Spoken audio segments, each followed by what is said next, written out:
আমরা যারা মিডিয়া কর্মীরা আছি তারা খুবই পরিশ্রমী, তরুণ উদ্যোক্তাদের আমি সবসময় পাশে থাকতে চাই। চলচ্চিত্র নায়িকারা যারা অলরেডি সুপারস্টার প্রতিষ্ঠিত, তারাও কিন্তু বিভিন্ন ব্যবসা প্রতিষ্ঠান গড়ে তুলেছে। হাজার হাজার মেয়ের কর্মসংস্থান তৈরি করা। আমার কাছে মনে হয় যে আমরা যারা মিডিয়া কর্মীরা আছি তারা খুবই পরিশ্রমী এবং এখন তো সবাই বিজনেস দিচ্ছে। আপনারা দেখেছেন চলচ্চিত্র নায়িকারা যারা অলরেডি সুপারস্টার প্রতিষ্ঠিত, তারাও কিন্তু বিভিন্ন ব্যবসা প্রতিষ্ঠান গড়ে তুলেছে। তো জান্নাত মেকওভার অ্যান্ড সালুনে আমি ওদের কাজগুলোও দেখেছি, ওদের পেজে ওদের বিউটি পার্লারে A to Z কাজ থেকে শুরু করে ওদের মেকওভারগুলো আমি দেখেছি, আমার কাছে ভালো লেগেছে।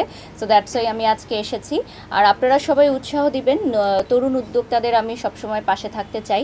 আমার মনে হয় যে ওরাই নেক্সট প্রজন্ম যারা হচ্ছে দেশের উন্নয়নে কাজ করবে, কর্মসংস্থান তৈরি করবে। কারণ একটা বিউটি পার্লার মানে কিন্তু হাজার হাজার মেয়ের কর্মসংস্থান তৈরি করা বা আমাদেরকে প্রতিদিন সুন্দর করে রেডি করে তোলা। আমরা তো প্রতিদিন রেডি হই, বাট যারা আসলে স্পেশাল একটা দিনের জন্য রেডি হয়, ব্রাইডাল মেকআপ করে বা পার্টি মেকআপ করে, তাদের জন্য কিন্তু দিনটা খুবই special. Monalisa heavy flow 15 piece প্যাকেটের সাথে 8 পিসের একটি প্যাকেট একদম ফ্রি। আমি সবসময় বলে এসেছি যে আমি নারীদের পাশে আছি। আমি এটাই চাই যে বাংলাদেশের আনাচে কানাচে নারী উদ্যোক্তা জেগে উঠুক।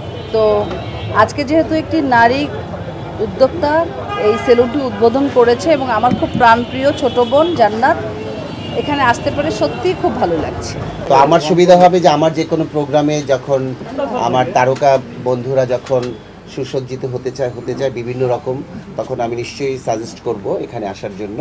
আমার পছন্দের তালিকায় শীর্ষে ছিল বারিশ আপু এবং নায়িকাদের ভিতর ছিল হলো পলি আপু এবং কোরিওগ্রাফারদের ভিতর ছিল সোহাগ ভাইয়া এবং রাজু আলিম ভাইয়া। তো আমার খুব সম্মানের একজন মানুষ। তো আমার কাছের মানুষ যারা, ডেফিনেটলি আমার সুসময় এবং ভালো টাইমে যে কোনো কিছুর মানে শুরুর দিকে আমি তাদেরকেই পাশে রাখতে চাই। আমার অলরেডি দুটো সিনেমা রিলিজ হয়ে গেছে এবং ব্যাচেলার ইন ট্রিপ এখন চলতেছে সিনেপ্লেক্সে, এবং 100 মতো ভালোবাসা আবুল হোসেন মজুমদারের, যেটা আমাদের FDC-তে এখন আপনার ছাড়পত্রের জন্য অপেক্ষায় রয়েছে। এটা তো আমি জানি না, এটা দর্শকের উপর ডিপেন্ডেন্ট। যদি দর্শক আমাকে গ্রহণ করে তাহলে অবশ্যই, আর যদি দর্শক আমাকে রিজেক্ট করে আমি তো কখনোই যেতে পারবো না।